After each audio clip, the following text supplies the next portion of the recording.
Une société harmonieuse peut-elle se passer de lois écrites, de règles, de mesures répressives? Si on laisse libres les hommes, ne va-t-on pas assister au désordre, à l'anarchie, à la désorganisation? Comment éviter de créer une pure juxtaposition d'individus agissant en dehors de tout concert, si ce n'est par des lois et une organisation politique centralisée? Tel est l'argument, souvent invoqué, de ceux qui réclament une régulation du marché ou de la société, seule capable de coordonner les individus dans un ensemble cohérent et harmonieux. Or, tel n'est pas le point de vue de Frédéric Bastiat.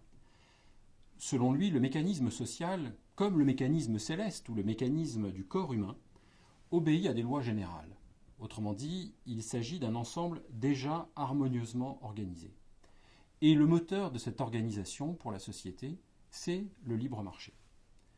Le miracle du libre marché, nous dit-il, c'est qu'il utilise des connaissances qu'aucune personne ne peut posséder à elle seule et qu'il procure des satisfactions bien supérieures à tout ce qu'une organisation artificielle et centralisée pourrait faire.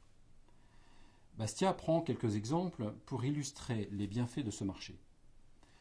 L'habitude nous a tellement familiarisés avec ce phénomène que nous n'y faisons plus attention. Prenons un menuisier dans un village, dit-il, et observons tous les services qu'il rend à la société et tous ceux qu'il en reçoit. Je le cite. Tous les jours, en se levant, il s'habille et il n'a personnellement fait aucun de ses vêtements.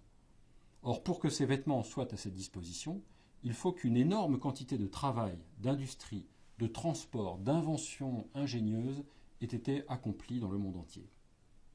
Ensuite, il déjeune, et le pain qu'il mange arrive tous les matins sur sa table, et pour cela, il faut que des terres aient été défrichées, labourées, il faut que le fer, l'acier, le bois, la pierre aient été convertis en instruments de travail, toutes choses dont chacune prise isolément suppose une masse incalculable de travail mis en jeu, non seulement dans l'espace, mais dans le temps.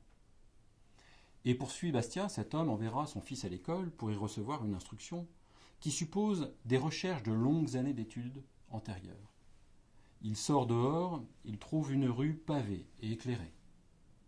On lui conteste une propriété, il trouvera des avocats pour défendre ses droits, des juges pour l'y maintenir, des officiers de justice pour faire exécuter la sentence, toutes choses qui supposent encore des connaissances acquises et par conséquent des lumières et des moyens d'existence. Fin de citation.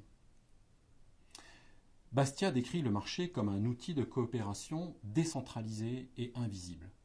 Par le système des prix, il transmet des informations sur les besoins et les compétences de chacun. Il met en relation les hommes qui veulent coopérer en vue d'améliorer leur existence. Ce qui est frappant, conclut Bastiat, c'est la disproportion immense qui existe entre les bienfaits que cet homme puise dans la société et ceux qu'il se donnerait à lui-même s'il était réduit à ses seules forces. En une journée, il consomme des biens qu'il ne pourrait jamais produire lui-même. En 1958, l'écrivain américain Leonard Read publie dans la revue The Freeman un petit essai écrit à la manière de Bastiat, devenu célèbre, I Pencil, moi le crayon. Ce texte est une métaphore de ce qu'est un marché libre. Il commence ainsi, je le cite. « Je suis un crayon à mine, un crayon ordinaire en bois, familier à tous les garçons et les filles et les adultes qui savent lire et écrire. Il est l'un des objets les plus simples dans la civilisation humaine. Et pourtant, pas une seule personne sur cette terre ne sait comment me produire. » Fin de citation. Il reprend l'idée de Bastiat d'une coopération invisible entre des millions d'individus qui ne se connaissent pas pour aboutir à la construction de cet objet aussi banal qu'un simple crayon. Personne ne sait faire seul un crayon. Mais des millions d'êtres humains participent sans le savoir à la création de ce simple crayon, échangent, coordonnent leur savoir, leur savoir-faire, dans le cadre d'un système de prix, sans qu'aucune autorité supérieure ne leur dicte leur conduite. Cette histoire montre que des hommes libres, travaillant dans la poursuite de leur intérêt légitime, agissent davantage pour le bénéfice de la société que n'importe quelle stratégie économique planifiée et centralisée. Le prix Nobel d'économie 1976, Milton Friedman, a également repris cette histoire du crayon pour expliquer au grand public le fonctionnement de l'économie de marché. Dans un épisode de sa série télévisée Free to Choose, il analyse les différents composants d'un objet aussi banal et simple qu'un crayon, et il met en lumière le miracle de l'ordre spontané généré par ces millions d'interactions économiques à travers le monde. Des personnes qui ne se connaissent pas, qui n'ont pas la même religion ni les mêmes coutumes, réussissent pourtant à se coordonner pour produire cet objet. Et Friedman conclut le fait que le libre marché est essentiel pour garantir non seulement la prospérité, mais aussi l'harmonie et la paix.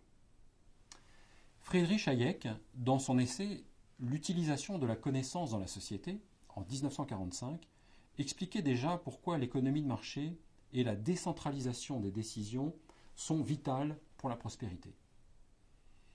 En effet, selon Hayek, aucun planificateur central ou bureaucrate ne pourrait jamais avoir une connaissance suffisante de la manière de guider avec succès l'ensemble des actions économiques. Seul un système des prix sur un marché libre permet à des millions d'acteurs indépendants de décider pour eux-mêmes comment répartir efficacement les ressources.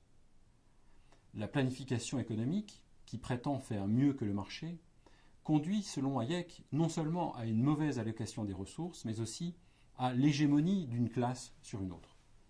C'est pourquoi le socialisme, selon lui, est non seulement une erreur intellectuelle, mais une erreur qui finit par engendrer une immense injustice.